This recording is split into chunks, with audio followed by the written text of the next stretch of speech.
Donc pour savoir si le canon sert d'anode ou de cathode, il faudrait quand même jeter un coup d'œil sur la demi-équation. En fait, on a le couple où intervient le dihydrogène qui est produit. Donc la demi-équation, ce sera H2O donne H2 en équilibre avec HO-, puis on multiplie par 2 H2O et HO-, puis on équilibre les charges électriques avec 2 électrons. Donc pour que le dihydrogène soit produit, il faut que l'eau soit réduite. Donc pour que l'eau soit réduite, il faut qu'elle reçoive les électrons. Donc si elle est réduite, elle est à la cathode.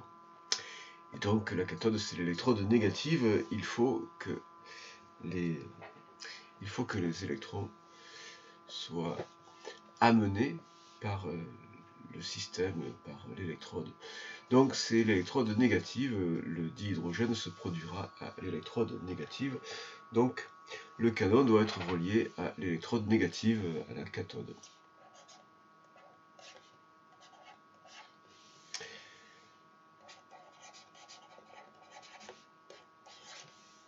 Alors maintenant, la quantité de matière d'électrons échangés.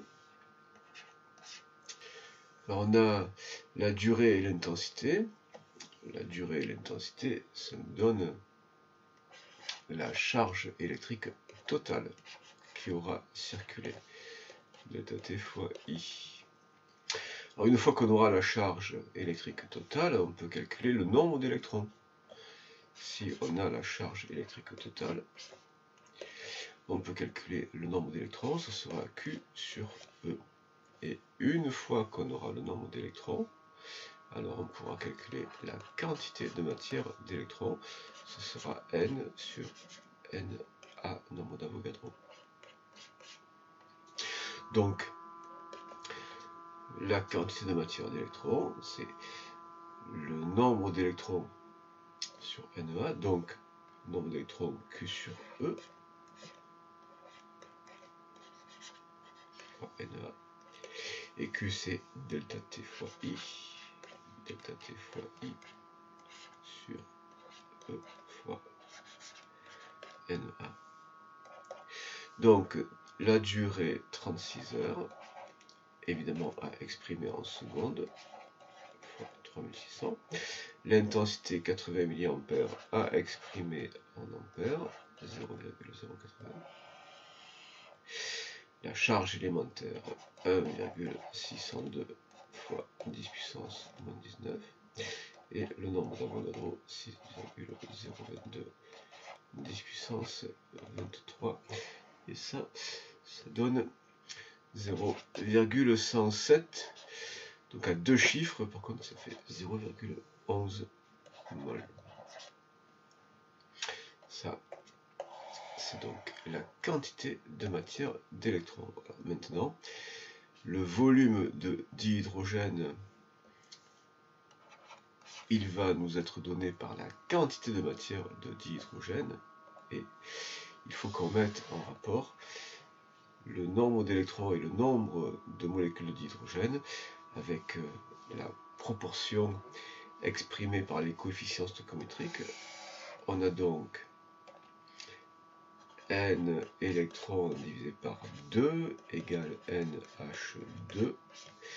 Donc NH2 égale N électrons divisé par 2. Donc 0,11 divisé par 2. Et donc on obtient 0, alors en fait, si on fait ce calcul-là avec tous les chiffres issus de la calculatrice, on a 0,054. Et le volume ensuite, eh bien, le volume, c'est la quantité de matière multipliée par le volume molaire, donc N fois VM donc 0,054 fois 24, et ce sera un résultat donc en litres, puisqu'on a le volume molaire en litres par mol, et donc on obtient 1,3 litres. Voilà le volume de dihydrogène fabriqué.